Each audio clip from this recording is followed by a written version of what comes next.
जय हिंद बच्चों, मैं हूं काजिम सर और आज हम लोग एग्जाम टॉनिक डे 6 पे काम करने वाले हैं और डे 5 तक हम लोग काम कर चुके हैं। ठीक है, तो चलते हैं आज का क्वेश्चन देखने के लिए क्या कर रहा है क्वेश्चन। ठीक है, तो आप लोग के पास पहला नंबर क्वेश्चन है, यहाँ पर ध्यान दीजिएगा। क्या कर रहा है कि यदि 6, 8, 9, x तथा 13 का माध्य 10 हो तो x का मान ज्ञात कीजिए।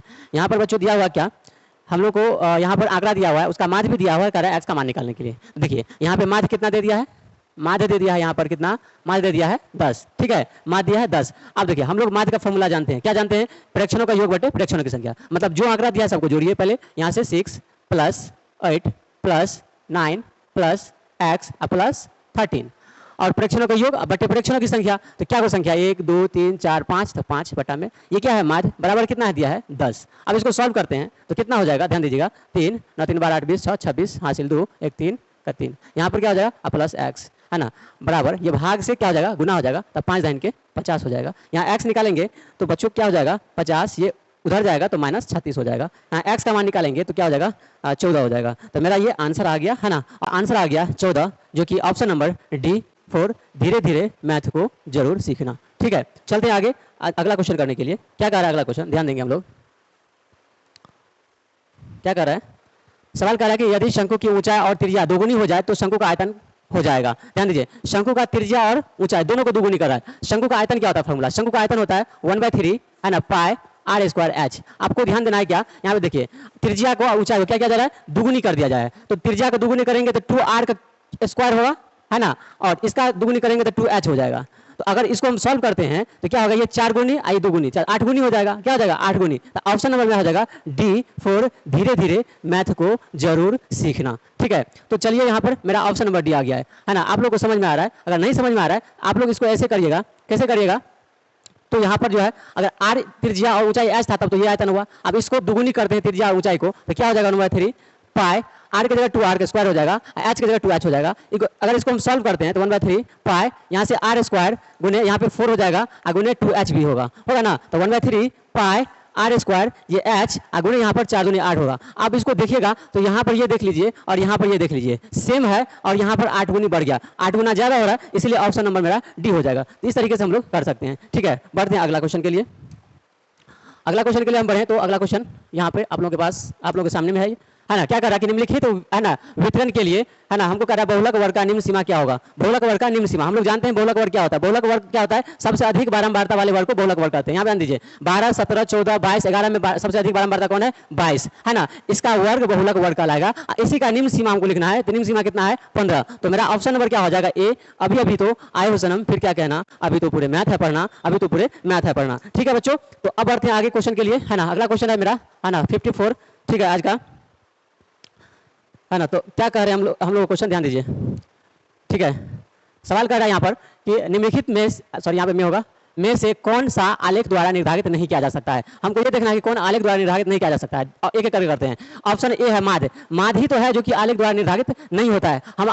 हम इसको समझेंगे कैसे होता है ये। ठीक है, तो इसका ऑप्शन नंबर हो जाएगा ए। अभी अभी तो आए हो सनम, फिर क्या कहना, अभी तो पूरे मैथ है पढ़ना, अभी तो पूरे मैथ है पढ़ना। देखिए ये माध्य क्यों हो है ना नहीं होता है, क्यों आलेख द्वारा निर्धारित नहीं किए जाते हैं, फिर माध्यक और बहुलक कैसे निर्धारित किए जाते हैं, इसको भी समझना है। देखिए माध्य जो होता है ना, ये क्या है, ये एक है ना, क्या है, एक डेटा का सम प्लस डेटा की संख्या से भाग दिया जाता है। मतलब कि प्रेक्षणों का योग बटे प्रेक्षणों की संख्या। तो उसमें अगर हम भाग देंगे ना तो कोई एकल संख्या आता है। क्या आता है, कोई एकल संख्या आता है, और कोई भी एकल संख्या को हम लोग जो है ना आलेख द्वारा निरूपित नहीं कर पाते हैं। ठीक है, तो ये इसका रीजन हो गया। जैसे कहिएगा कि है ना माध्यक को कैसे हम लोग आलेख द्वारा निर्धारित करते हैं। तो समझिए माध्यक जो होता है ना, ये एक संख्या से तुलना किया जाता है। जैसे माध्य क्या होता है कि है ना, कोई भी आंकड़ा को या तो बढ़ते क्रम में या तो घटते क्रम में सजाते हैं, उसमें जो बीच में होता है ना वो उसका माध्यक होता है। मतलब हम लोग क्या किए वहां पर कि आंकड़ा को बढ़ते या घटते क्रम में सजाए। मतलब ये हुआ कि वहां पर दूसरे संख्या से क्या किए, तुलना किए, वहां पर दूसरे संख्या से उसको तुलना किए। तो जब तुलना करेंगे तो उसको हम लोग आलेख पर जो है ना दिखा सकते हैं।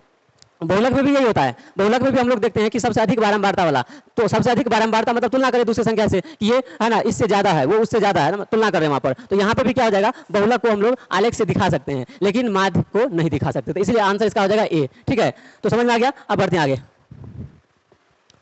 अब अगला क्वेश्चन देखेंगे। यहाँ पर अगला क्वेश्चन क्या कर रहा है, अगला क्वेश्चन ये रहा आपका, कर रहा है सवाल कि दो घनों के आयतनों का अनुपात इतना है तो उनकी कोरों का अनुपात क्या हो जाएगा। बच्चों अगर मैं इसका आंसर करूं 1 सेकंड में आंसर करूं तो इसका 1 सेकंड में आंसर हो जाएगा ऑप्शन नंबर सी, चलो कहीं घूमने चलें। ठीक है, लेकिन इसको समझना है कैसे हो गया, चलिए देखते हैं कैसे होता है। ध्यान दीजिए, आयतन का अनुपात दे दिया है ना, तो क्या होता है ना, घन घन का आयतन होता है भुजा क्यू। अगर भुजा A1 मानते हैं तो उसका भुजा AQ हो जाएगा, अब बट्टे अगर दूसरा घन को भुजा A2 मानते हैं तो उसका आयतन हो जाएगा A2 का क्यूब। उसका अनुपात दे दिया 1 है ना 27। अब देख लीजिए, इसको हम लिख सकते हैं A1 बटे A2 का पावर 3 लिख सकते हैं, बराबर में 1/27 लिख सकते हैं। यहाँ पे A1 बटे A2 लिखेंगे है ना, A1 बटे A2 लिखेंगे तो यहाँ क्या हो जाएगा, क्यूब रूट 1/27 हो जाएगा क्यूब रूट। हम लोग जानते हैं कि A का क्यूब रूट तोड़ेंगे तो एक ही होगा, और 27 का क्यूब रूट तोड़ेंगे तो यहाँ पे 3 तिया 9 तिया 27 3 हो जाएगा, मतलब 1/3 बराबर 1:3। मेरा आंसर आ गया C4, चलें कहीं घूमने चलें। ठीक है, तो कितना सिंपल था ना, तो ये समझने के लिए था, लेकिन हम लोग डायरेक्टली दिमाग में रखना है यहाँ पे AQ बटे है ना क्यूब होता है तो उधर जाएगा तो क्यूब रूट टूटेगा, अब फटाक से हम लोग इसको क्यूब रूट तोड़ देंगे,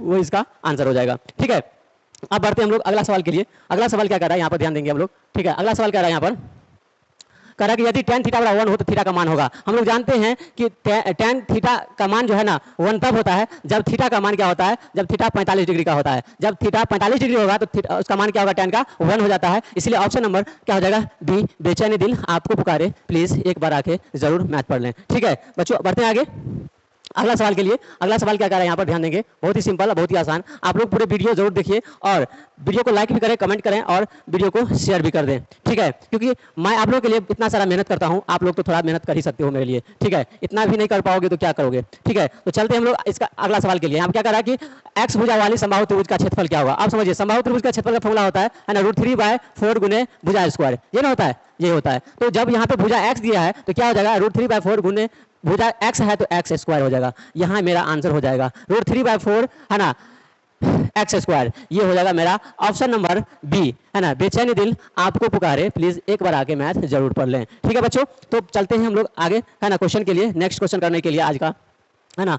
अगला क्वेश्चन मेरा है ये, है ना 58, ध्यान दीजिएगा। ठीक है, सवाल क्या कर रहा है यहाँ पर, सवाल क्या रहा है कि 52 ताश के पत्तों की एक गड्डी को अच्छी तरह से फेंट कर उसमें से यादृच्छा एक पत्ता निकाला जाता है जो रानी आने की प्रायिकता ज्ञात कीजिए। अब ध्यान दीजिए, पूरे ताश की गड्डी में जो है ना रानी की संख्या कितनी होती है, तो रानी 4 होता है। कितनी होती है, 4। तो हम लोग जानते हैं प्रायिकता क्या होता है, प्रायिकता है ना, प्रायिकता निकालेंगे तो क्या हो जाएगा, अनुकूल बटे कुल परिणाम होता है। यहाँ पे ध्यान दीजिएगा, है ना, टोटल रानी कितना होता है तो 4, कुल कितना है तो कुल है 52, कितना है 52, हम लोग काट देंगे 13 चौके 52, मतलब 1/13। मेरा ऑप्शन नंबर आ गया है ना D4, धीरे धीरे मैथ को सिखाना है। ठीक है, चलते हैं आगे बढ़ते हैं, है ना अगला सवाल के लिए, है ना। अगला सवाल अगर देखें तो यहाँ पर क्या है, अगला सवाल ध्यान देंगे हम लोग, बहुत ही सिंपल, बहुत ही आसान। ठीक है, क्या कह रहा है यहाँ पर, यदि PE = 0.08 है तो PE डैश बराबर होगा, मतलब एक प्रायिकता का मान दिया है, प्रायिकता नहीं होने की मान निकालना है। ठीक है, तो यहाँ पर क्या हो जाएगा, तो हम लोग को पता है कि है ना जितने भी घटना होते हैं सबका प्रायिकता का योग 1 होता है। इसका मतलब यहाँ पर लिख सकते हैं, है ना PE, है ना PE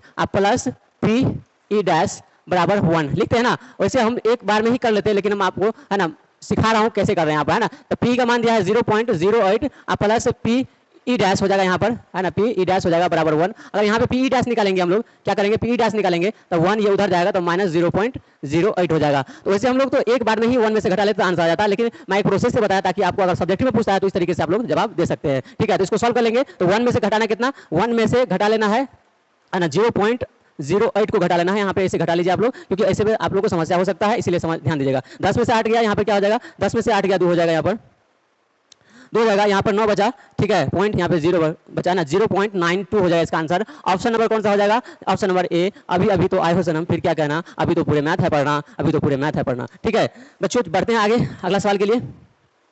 लास्ट सवाल है आज का हम लोगों का, ध्यान देंगे, यहाँ पर क्या है, सिंपल सवाल है, ध्यान देंगे हम लोग। ठीक है, तो सवाल है यहाँ पर 1 + tan स्क्वायर थीटा बटे 1 + cot स्क्वायर थीटा बराबर क्या होगा। ध्यान दीजिए, 1 + tan स्क्वायर थीटा बराबर जानते हैं हम लोग क्या होता है, फॉर्मूला sec स्क्वायर थीटा होता है ना। अब बटे में 1 + cot स्क्वायर थीटा का फॉर्मूला होता है कितना, है ना cosec स्क्वायर थीटा, क्या होता है cosec स्क्वायर थीटा होता है ना। अब sec स्क्वायर थीटा को लिख सकते हैं 1/cos स्क्वायर थीटा लिख सकते हैं। अब बट्टे में ये 1/, क्या हो जाएगा, sin स्क्वायर थीटा हो जाएगा, है ना। ये फॉर्मूला होता है, सब ध्यान रखना है, ये क्या होता है, सिर्फ फॉर्मूला होता है सब। अब इसको सॉल्व करेंगे तो 1/, है ना cos स्क्वायर थीटा, ये अगर करते हैं तो भाग से गुना बदलेंगे तो पलटी मारेगा, ये क्या हो जाएगा, sin स्क्वायर थीटा बटे 1। वैसे हम यहाँ पे सॉल्व करने का पर्पस एक ही है कि आप लोग को सिखाना है, इसीलिए तो एक ही बार में आंसर हो जाता। ठीक है, यहाँ पे देखिएगा sin स्क्वायर थीटा बटे cos स्क्वायर थीटा का फॉर्मूला डायरेक्ट होता है tan स्क्वायर थीटा, क्या होता है tan स्क्वायर थीटा। तो ये मेरा आंसर हो गया, ऑप्शन नंबर क्या हो गया, ए। अभी तो आए हो सनम, फिर क्या कहना, अभी तो पूरे मैथ है पढ़ना, अभी तो पूरे मैथ है पढ़ना। ठीक है बच्चों, तो इस तरीके से हम लोग का आज का क्वेश्चन भी कंप्लीट हो गया। ठीक है तो बच्चों, अगर वीडियो अच्छा लगा हो तो प्लीज़ वीडियो को लाइक करें, कमेंट करें और वीडियो को शेयर करें।